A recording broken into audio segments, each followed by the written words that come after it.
دوڑ لگاتے ہیں, اور حضرت عائشہ کے ساتھ دوڑ لگائی اور حضرت عائشہ جیت گئے, اللہ کے نبی ہار گئے.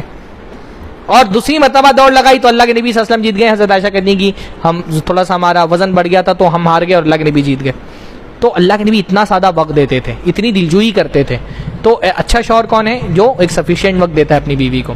اسی طرح اللہ کے نبی صلی اللہ علیہ وسلم بہت کیئرنگ تھے, اپنی بیویوں کا بہت خیال رکھتے تھے. ہاں, بیمار ہوتی تھیں تو بیویاں, تو اللہ کے نبی ہم ان پہ خود رکیا کرتے تھے. ہاں, دعا پڑھ کر کے خود پھونکتے تھے. ہمارے یہاں تو بیوی بیماری کی شکایت کر دے تو ہمارے سر میں درد ہونے لگتا ہے. ہاں, حالانکہ بیویوں پہ بھی کلاس لینا انشاءاللہ تعالیٰ کبھی, ابھی نہیں کبھی اور انشاءاللہ تعالیٰ. اب یہاں پہ تو مرد حضرات ہی آتے ہیں تو انہیں کو سنایا جا سکتا ہے. تو اللہ کے نبی صلی اللہ علیہ وسلم جو ہے نا, وہ بیوی بیمار ہوتی تو اللہ کے نبی خود دعا پڑھ کر کے پھونکتے. اللہ کے نبی صلی اللہ علیہ وسلم جو ہے وہ ایک حدیث کے اندر آتا ہے کہ کسی سفر میں تھے اور حضرت صفیہ جو ہے وہ اونٹنے پہ بیٹھی ہوئی تھی. ان کا اونٹ جو ہے نا وہ پیچھے رہ گیا, کمزور اونٹ تھا, یہاں تک کہ بیٹھ گیا. اب وہ بیٹھ گیا تو وہ رونے لگی. بعض عورتوں کے آنسو بالکل آنکھوں پہ ہوتے ہیں نا, تو وہ رونے لگی. اللہ کے نبی آگے چلے گئے تو اللہ کے نبی صلی اللہ علیہ وسلم کو پتہ چلا کہ پیچھے بیٹھ کر کے رو رہی ہیں صفیہ. اللہ کے نبی واپس آئے اور حدیث کے اندر آتا ہے فجعل یسکتها ویمسح عینیها بیدیہ. اللہ کے نبی صلی اللہ علیہ وسلم حضرت زینب کو, حضرت صفیہ کو خاموش کرانے لگے اور اپنے ہاتھوں سے ان کا آنسو پوچھتے تھے, اپنے ہاتھوں سے. کتنا مطلب کتنی کیئرنگ تھی اللہ کے نبی صلی اللہ علیہ وسلم کی, اپنے ہاتھوں سے آنسو پوچھ رہے ہیں. ہاں, ہماری بیوی روئے اور ہم ہاتھوں سے آنسو پوچھ رہے, اور ہماری امائیں اگر دیکھ لیں تو بولیں گے تو جورو کا غلام ہو گیا. ہاں, یہ تو جورو کا غلام ہو گیا, ہاتھ سے نکل گیا لڑکا یہ. بلکہ ہمارے یہاں تو اگر جب تک کہ مائیں جو ہے نا وہ بہوؤں کو شوہروں کے ہاتھ سے پٹتا نہیں دیکھ لیتی ہیں تب تک ان کو سکون نہیں آتا ہے. نئی نئی شادی ہوئی ہے جب تو انتظار میں رہتی کہ ایک مرتبہ تو پیٹے میرے سامنے, ہاں میرے کلیجے کو ٹھنڈک ملے. ایک اماں جی تو شکایت کر رہی تھی اپنے بیٹے کی کہ اتنا مہینہ ہو گیا شادی کو, ابھی تک بیوی پہ ہاتھ نہیں اٹھایا ہے. ان کو بیٹے سے یہ شکایت کہ اتنا مہینہ ہو گیا اور ابھی تک کے ہاتھ نہیں اٹھایا ہے, ایک دم غلام بن گیا ہے. اللہ کے نبی صلی اللہ علیہ وسلم بہت کیئر کرنے والے تھے. گھر کے بہت سارے معاملات میں ہاتھ بٹا دیتے تھے. اللہ کے نبی دودھ دو لیتے تھے, اللہ کے نبی صلی اللہ علیہ وسلم کپڑے سل لیتے تھے. ساری حدیثیں آپ کو پتہ ہی ہیں, اللہ کے نبی کتنا زیادہ کیئر کرتے تھے اپنی بیویوں کا. ہاں, ہمارے یہاں تو مسئلہ یہ ہے کہ اگر بیوی ایک گلاس پانی مانگ لے اور ہم ایک گلاس پانی اگر بیوی کو دے دیں اور اماں کو پتہ چل جائے کہ ایک گلاس, میں اپنی اماں کی بات نہیں کر رہا ہوں اماں کو اگر پتہ چل جائے, عام جو ٹپیکل مائیں ہوتی ہیں ان کی بات کر رہا ہوں, اماں کو اگر پتہ چل جائے کہ ایک گلاس پانی دیا ہے لڑکے نے, پھر تو وہ جو ہے نا پورے خاندان میں واٹس ایپ گروپ پہ اس پہ بحثیں ہوں گی پھر کہ ایک دم جوڑوں کا غلام ہے, دیکھو پانی کیسے مانگ لی میرے بیٹے سے پانی سے نے اور لا کے دے دیا اس نے پانی. بھائی وہ آپ کے لیے اتنا سب کچھ کرتی ہے, ایک گلاس پانی کبھی دے دو گے تو کیا مسئلہ ہے. ہاں, اس کا کون ہے؟ خاص طور پہ بیوی کو, ہم کو کوئی تکلیف ہوتی ہے تو بیوی ہوتی ہے ہمارے لیے ہاتھ پیر دبانے کے لیے, سر دبانے کے لیے. بیوی کو کوئی تکلیف ہو, بچے چھوٹے ہوں تو کون کرے گا ان کا. آپ اللہ تعالیٰ کا نام لے کر کے آئے ہیں, ایک ایمان والے کی, عام مسلمان کی مدد کرنے کے بارے میں اللہ کے نبی صلی اللہ علیہ وسلم کی اتنی فضیلتیں. آپ کی بیوی کی آپ کوئی مدد کر دیں تو اس کی کتنی فضیلتیں ہوں گی. ہاں, تو اس کی بہت فضیلتیں انشاءاللہ تعالیٰ. سمجھ رہے نا میں کس طرح کی مدد کی بات کر رہا ہوں. اور اگر آپ مدد بھی نہیں کر پاتے تو کم سے کم اپریشیٹ تو کریں نا. بھئی ٹھیک ہے, ہمارے بعض مرتبہ کاروباری حالات, جاب کے حالات ایسے ہوتے ہیں کہ ہم گھر کے کاموں میں بہت ہاتھ نہیں بٹا سکتے, تو کم سے کم اپریشیٹ تو کریں. ہاں, اگر آپ کو اللہ تعالیٰ نے پیسہ دیا ہے تو اس کا بوجھ ہلکا کریں, گھر پہ کام والی رکھ لیں. نہیں رکھ سکتے ہیں ٹھیک ہے, محنت کر رہی ہے بیچاری, پر ہم اس کی محنت کو اپریشیٹ بھی نہیں کرتے, اس کو ایکنالج ہی نہیں کرتے. بہت سارے لوگ بولتے ہیں تم کو کون سا کمپنی چلانی ہوتی ہے, ہم کو لگتا ہے کام وہی ہے جو ہم کرتے ہیں گھر کے باہر, گھر کی عورت کا کام نہیں ہے. حالانکہ گھر میں بھی عورت بہت کام کرتی ہے, محنت کرتی ہے. اکثر جو ہے وہ جو ورکنگ آرس ہوتے ہیں وہ عورتوں کے مردوں سے زیادہ ہوتے ہیں. ورکنگ آرس ہندوستان کی جو سوسائٹی ہے اس میں ورکنگ آرس عورتوں کے مردوں سے زیادہ ہوتے ہیں. عورتیں عام طور پہ گھر میں صبح پہلے اٹھتی ہیں, رات میں آخر میں سوتی ہیں, تو محنت کر رہی ہیں. آپ ہاتھ نہیں بٹا رہے تو کم سے کم ان کو اپریشیٹ تو کریں, شکریہ تو ادا کریں, ان کا ایکنالج تو کریں ان کی ایفرٹس کو. ہم وہ بھی نہیں کر پاتے. تو اللہ کے نبی صلی اللہ علیہ وسلم کی یہ بھی ایک سنت ہے کہ اللہ کے نبی اپنی بیویوں کی تعریف کرتے تھے. حضرت خدیجہ کی تعریف کی. اللہ کے نبی حضرت عائشہ کے بارے میں فرمایا عائشہ کی فضیلت تمام عورتوں پر ویسے ہی ہے جیسے سرید سارے کھانوں میں سب سے اچھا کھانا ہے. ہاں, اللہ کے نبی ہم تعریف کرتے تھے, تو تعریف کرنا ہے نا انشاءاللہ تعالیٰ یہاں سے جا کر کے. ہاں, یہاں سے جا کر کے انشاءاللہ تعالیٰ تعریف کرنا ہے. اللہ کے نبی صلی اللہ علیہ وسلم نے غلاموں کے بارے میں فرمایا کہ ان کی تعریف کرو, ان کو ایکنالج کرو. تو عورتیں ہماری تو غلام بھی نہیں ہیں, عورتیں تو ہماری شقائق الرجال, مردوں ہی سے عورتیں نکلی ہیں.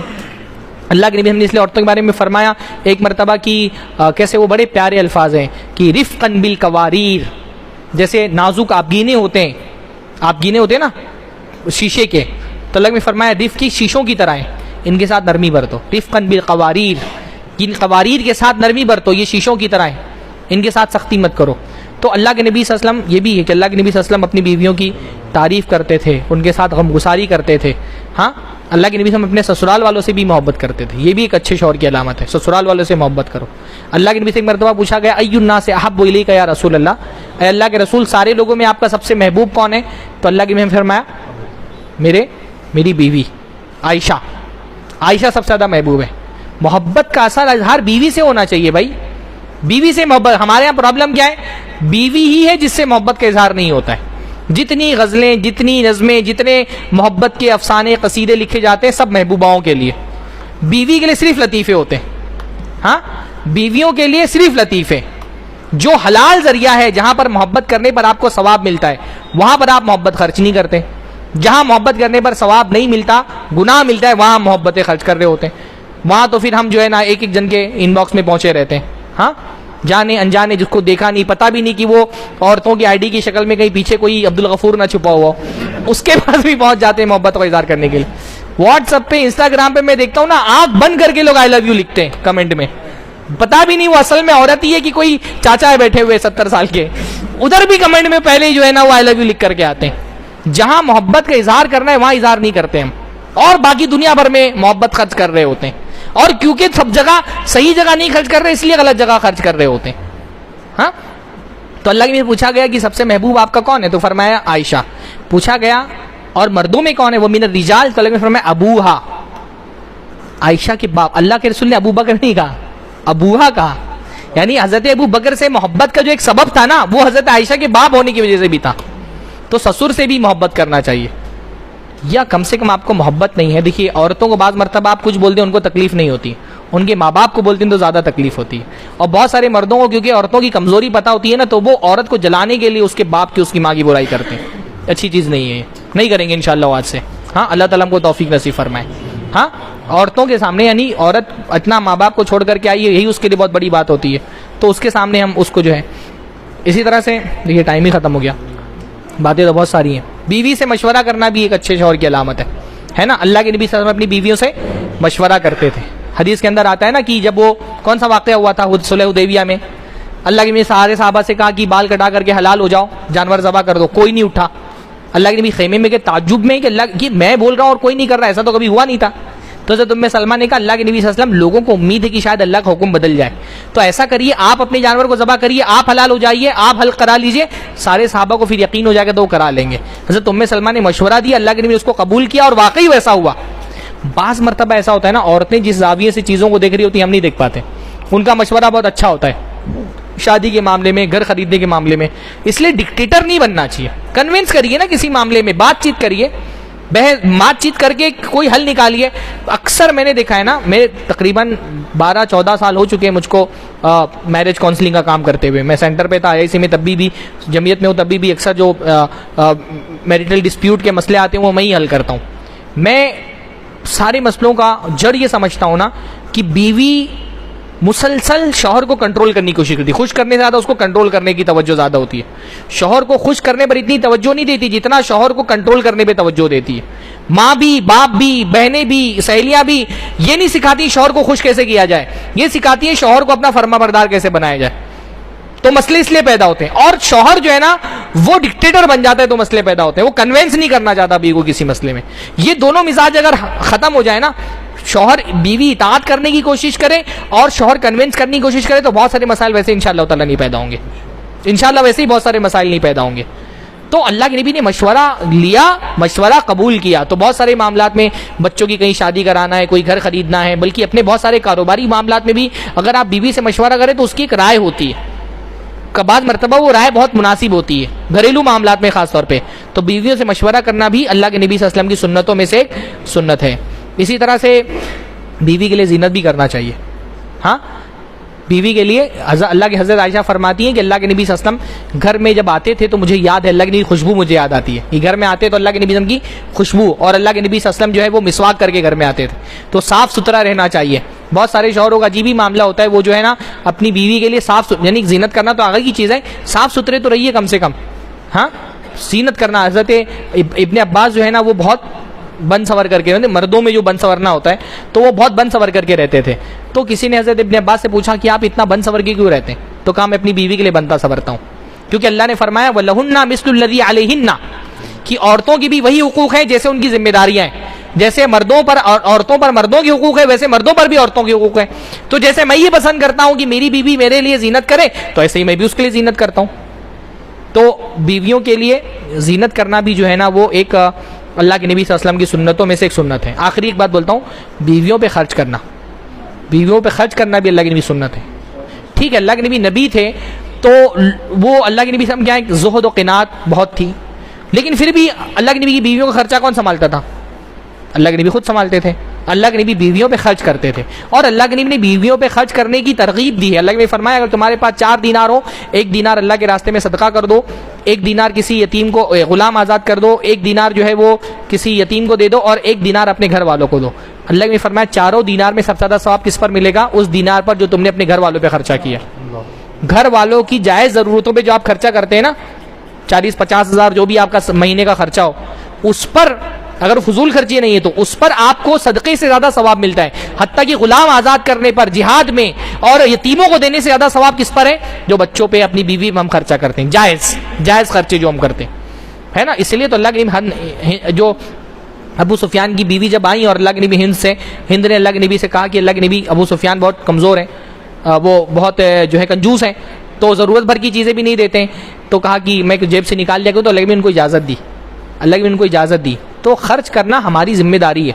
بہت سارے لوگ مطلب یہ نہیں کہہ رہا کہ عورتیں خرچ کرنا ذمہ داری ہے تو شاپنگ ہی کرنے لگے, فضول خرچی کرنے لگے, ہے نا. عورتوں کی فضول خرچی بھی ایک مسئلہ ہے, وہ ایک الگ پہلو ہے, کیونکہ عورتیں بھی میری مخاطب نہیں ہے, اس لیے میں عورتوں کی طرف نہیں جا رہا ہوں. لیکن جائز حد تک کے ضرورت پوری کرنا, یہ ہمارے خاص طور پہ مسلم علاقوں میں یہ دیکھ رہا ہوں, یہ ریشو 50 سے 70% کے بیچ میں, جہاں پر مرد خرچہ نہیں کر رہا, گھر کا خرچ عورتیں سنبھال رہی ہیں, اور یہ بہت بڑا پرابلم ہے.